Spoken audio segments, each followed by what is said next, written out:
Le 10 mai 81, moi j'étais persuadé qu'il fallait que la gauche arrivant au pouvoir, on réglerait la question des banlieues. Voilà.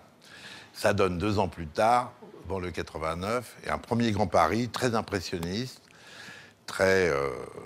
mais enfin qui déjà raconte des tas d'histoires géographiques, qui raconte que n'importe quel lieu peut se prendre pour le centre.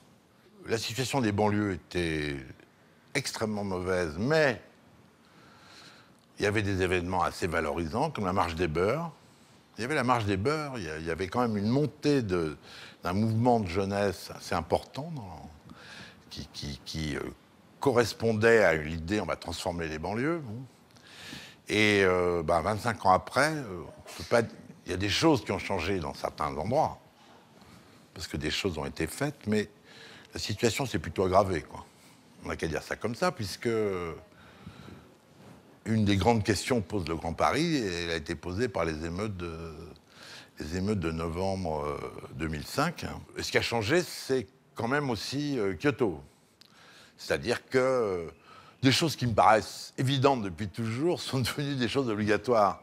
Que la ville soit mieux dense que pas dense, qu'il faille arrêter l'étalement urbain, qu'il faille faire des courts chemins et pas des chemins infernaux dans la ville. Tout ça, c'est devenu un impératif. Bon, plus on est loin, et aujourd'hui, plus on est obligé de payer, loin des lieux. Donc c'est infernal, ça. Donc il y a un ticket unique. Nous, en matière de transport, on a dit un ticket unique, on a distingué 2 types de transport. Transport qu'on a dit poétique, donc les grands trams. Un très très grand tram qui fait le tour des coins les plus isolés de la métropole, comme Villiers-le-Bel, la Chelles, en passant par Montfermeil, Clichy, etc., bon, en faisant tout le tour. Des bateaux sur la Seine, la Marne et le canal de l'Ourcq. Et puis des trajets plus rapides. On a proposé un métro aérien sur la 86, avec toutes les queues de lignes de métro qui viennent dessus. Et puis un système beaucoup plus rapide qui, lui, fait Charles de Gaulle, La Défense, Versailles, Orly, redescend à Vitry, repart à Chelles, remonte, enfin, etc. Bon. Je pense qu'il faut solidariser la métropole avec une égalité de services publics partout, des ministères, des grandes institutions dans les coins de la périphérie, une multipolarité.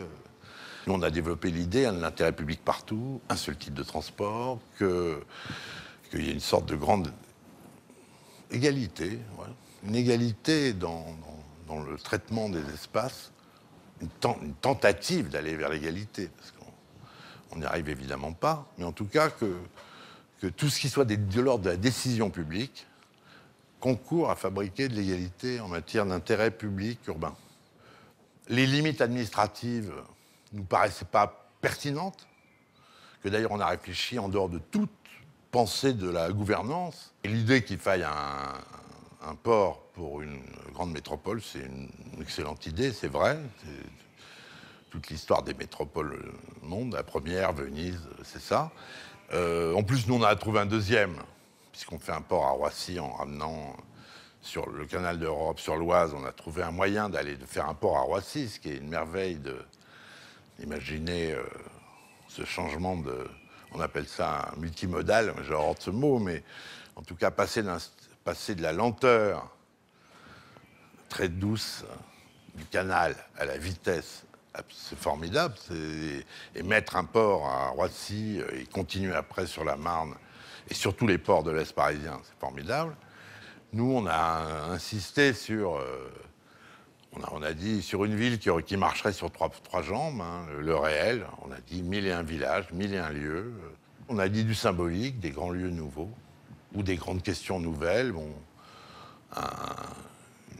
autour de l'écologie ou autour de la question du savoir. On a proposé des grands lieux nouveaux ou des grands lieux symboliques. Et puis enfin, on a dit l'imaginaire. On a fait un projet politique, et notamment politique par rapport aux grandes questions d'aujourd'hui. Bon, c'est inadmissible de conserver des territoires enclavés, moches, qui renvoient à leurs habitants une image d'enfermement ou désespérant. Donc ça veut dire que notre projet, vous verrez dans le détail, mais tous les systèmes de transport qu'on a mis en jeu visent à désenclaver les quartiers les plus enclavés de la République, les transformer, les remodeler, les restructurer, enfin, comme on voudra. En tout cas, c'est la démonstration, me semble-t-il, que la solidarité et l'économie, ça marche ensemble. Ça peut marcher tout à fait ensemble.